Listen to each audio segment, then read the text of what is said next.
Hi, it's Katrina. Number 9. Who killed the Red Baron? Before the time of jet engines and Kevlar, planes were pretty much wood and fabric during World War I. Flying technology was pretty new and definitely not easy during wartime. This was a time when winning 20 aerial dogfights would guarantee a pilot would go down in history as a legend of the skies. The bloody Red Baron of Germany was credited with downing 80 enemy aircraft. The Baron went down in history as the greatest pilot of all time from either side of the war. On April 21, 1918, the Red Baron and his squadron attacked a formation of planes being flown by British and Canadian pilots in France. The Baron's blood-red triplane was soon on the tail of Canadian amateur pilot Lieutenant Wilfred May. The chase caught the attention of Canadian Squadron Commander Captain Arthur Roy Brown, who tried to help. The Red Baron made a mistake and flew too far behind enemy lines. Brown closed in on him and opened fire. The planes flew over an Australian machine gun unit on the ground, who also opened fire. The German ace swerved to avoid one attack when from another angle a bullet struck him in the chest, severely damaging his heart and lungs. Somehow he mustered the courage to land his plane on the side of the road near Salé-le-Sac, but by the time the Australian troops reached him, the Red Baron was dead, shot by that single bullet. Military historians often give Brown credit for shooting down the Red Baron. Others argue it was an Australian rifleman on the ground who delivered the fatal blow. To this day, nobody knows who killed the Red Baron. Canadian Captain Arthur Roy Brown admitted that he didn't see who killed him, and beyond that, never spoke much about the incident.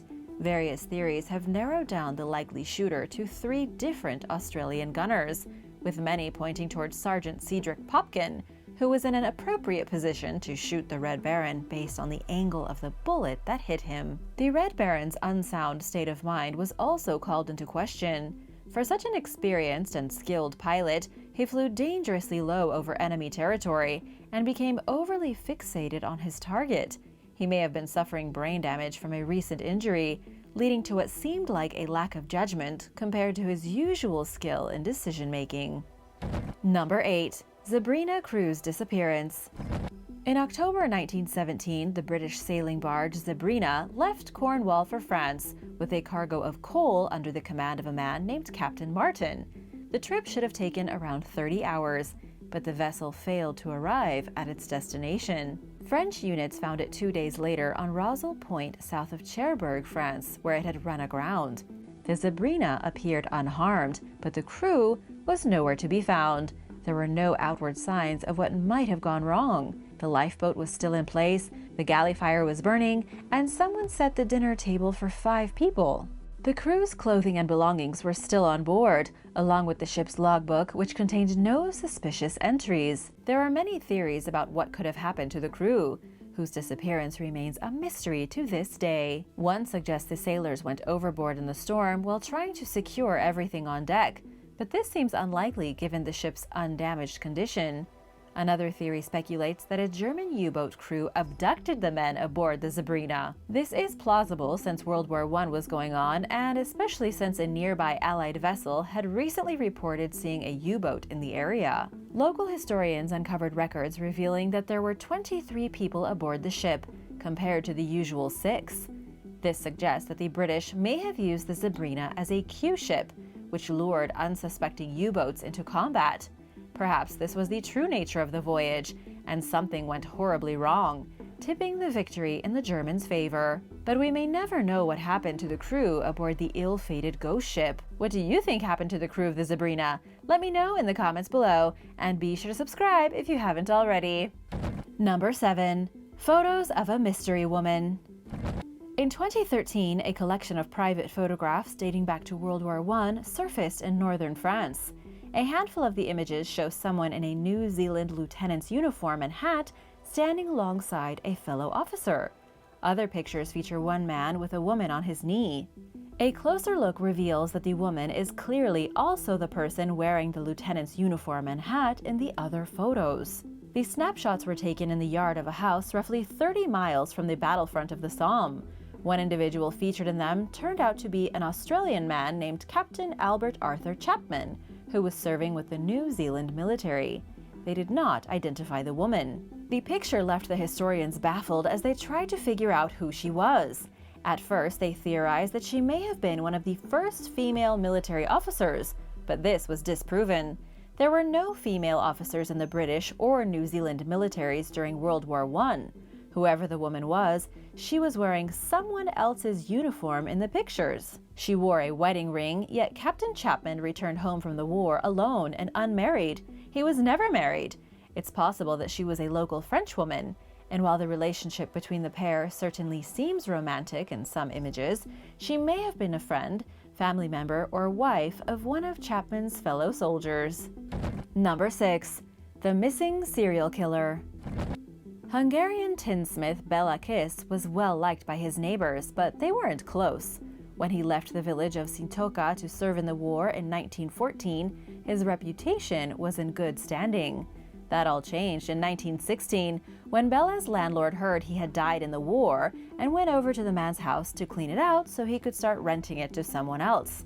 On the property, the landlord found 7 large fuel drums. When he tried to open them, he was met with the unmistakable stench of death. Not good. He called the police in Budapest, who came to the scene and found the body of a strangled woman in one of the barrels. They found 24 bodies altogether and elsewhere throughout the property. An investigation revealed that Kiss had targeted women through local personal ads that were published in the newspaper, luring them to his house with promises of love and marriage. What detectives didn't realize at the time is that the serial killer was still very much alive and fighting on the front lines. Once he learned the authorities were hot on his trail, Kiss did everything he could to evade capture. At one point, while recovering from a battle wound at a hospital, he put a dead man's body in his bed and slipped away right as investigators were closing in. Between the chaos of war and conflicting reports of Bela's whereabouts, he became impossible to track. Many people reported seeing him in various places, including as far away as New York, where someone said that he was working as a janitor. By the time the authorities arrived in 1936 to look at the suspect, he had vanished. Nobody knows what happened to Bela Kiss, including how long he lived or what the rest of his life was like. Number 5. Who fired the first shot? Many historians widely credit the Austro-Hungarians with firing the shot that officially started World War I. Someone fired a bullet at the Serbians from the gunboat Bodrog on July 29, 1914. It was along the Danube River, where the restored vessel still sits today. But it's unclear who fired the war's first shot in the name of the British Empire. There are at least 3 contending events for the title. Military tradition holds that a cavalry drummer named Corporal E. Thomas shot the first bullet in Belgium on August 22, 1914. Thomas and his squad encountered 4 German cavalrymen when he fired his gun. Nobody was harmed in the skirmish. Just 10 days earlier, a West African soldier serving in the British military named Alhaji Grunshi fired at German forces in Togo, where they were protecting a wireless communication station. The Australians may also have a valid case for claiming that they fired the first shot on behalf of the British. On August 5, 1914, a crew led by Artillery Sergeant John Perdue shot at the German vessel SS Pfalz in waters just south of Melbourne. The ship was trying to slip out of port unnoticed the day after Britain declared war on Germany when the firing occurred. It continued trying to sail away even after the Australian battery fired warning shots, and the crew took it back to the bay under the watch of an armed guard. Number 4. Disappearance of the USS Cyclops. Built for the U.S. Navy several years before World War I, the Navy had the USS Cyclops, originally designed as a bulk coal carrier called a collier. At nearly 550 feet long, it was the Navy's largest and fastest fuel ship at the time. Outfitted with 50 caliber guns, the Cyclops carried medical staff and supplies to a French hospital during the war. After the conflict, it began shuttling cargo back and forth from Brazil. On February 15, 1918, the ship left Rio de Janeiro with a load of manganese ore. It was originally heading for Baltimore, but the captain requested a detour to Barbados, citing engine problems, possibly because of too much cargo. Nobody ever saw or heard from the Cyclops again after leaving Barbados for the U.S. All 309 people on board vanished along with it, without even sending an SOS. A massive search effort ensued, but the vessel remains missing to this day.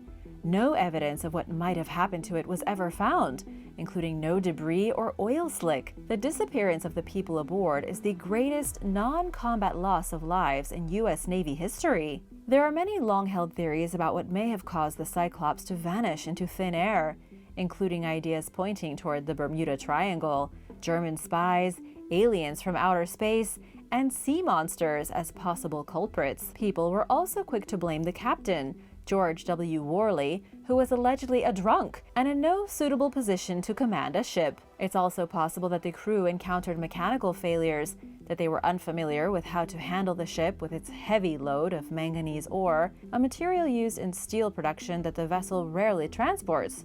To this day, the disappearance of the USS Cyclops is considered one of the most baffling military mysteries of all time. Number 3. Who was the artist J.M.? Throughout 1917 and 1918, a British soldier created sketches and watercolor images of the heartbreaking and brutal scenes he encountered on the battlefield in France and Belgium. He wrote a note dedicating his sketchbook to his daughter Adele on the first page and used the initials J.M. The depictions are quite moving. One black and white sketch, entitled Gas in the Lines, shows the devastating effects that gas attacks had on horses along the front lines. Others feature destroyed towns filled with freshly dug graves and exhausted nurses surrounded by smoke and rubble.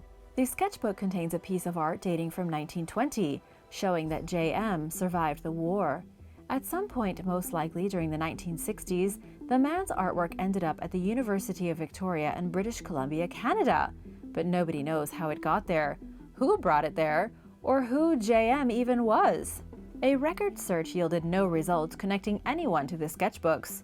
100 years after the war started, researchers were still trying to figure out who created the images. The university posted the talented soldiers' renderings online and dedicated an on-site exhibit to them in 2014. They hoped that someone would recognize the artwork and offer information about J.M.'s life. Obtaining some biographical information would help to better understand the stories behind the images and bring them even more to life. But the mystery has yet to be solved. Number 2. Nurse Margaret Moll.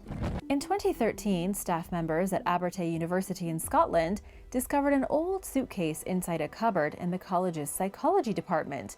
It was filled with World War I memorabilia belonging to a nurse named Margaret Moll, including photos, letters, newspaper articles, syringes, and other medical equipment. Based on the items inside and what records are available, it appears as though she tended to badly wounded German soldiers in Kent and British soldiers in Glasgow. Margaret received letters from British, German, and French soldiers thanking her for saving their lives and lifting their spirits. Her compassion shows that she saw these injured men as humans above all, regardless of which country they served in the war. She retired in 1969 at the age of 82, after working as a nurse for 52 years. Aside from all this, nobody seems to know who Margaret was, or how her suitcase ended up at Abertay University. Researchers appeal to the public for information about the woman, hoping someone comes forward and can tell them more about her fascinating life. Number 1. Who killed John Parr? John Parr was 14 years old when he joined the British Army in 1912, claiming that he was 18 to meet the minimum age requirement. It seems that at that time, nobody was looking too closely. The enemy shot the young man and killed him near the Belgian city of Mons in 1914 while scouting for the advancing Germans on his bicycle. He was just 16 years old, and experts agree he was likely to be the first British soldier killed in World War I. At first, Parr's fellow troops didn't notice the Germans had shot him. He had simply gone missing. To make things even weirder, the British military claimed that Parr was still alive for several months before finally conceding that he was dead. One of the young man's companions claimed the pair had encountered a German unit that had opened fire on them. The Germans supposedly retrieved and buried Parr's body. But the story just doesn't add up, especially since the Germans were still outside the area. There are also no known records of the skirmish, showing that it never happened. Friendly fire may have killed Parr in a case of mistaken identity, but his manner of death is a mystery that nobody will probably ever solve. The fallen soldier's mother appealed to the military for answers several times, but she never got the closure she was looking for. Thanks for watching! What mysterious World War I event do you find the most interesting? Let me know in the comments below, and let me know if you'd like to see a part 2. See you next time. Bye!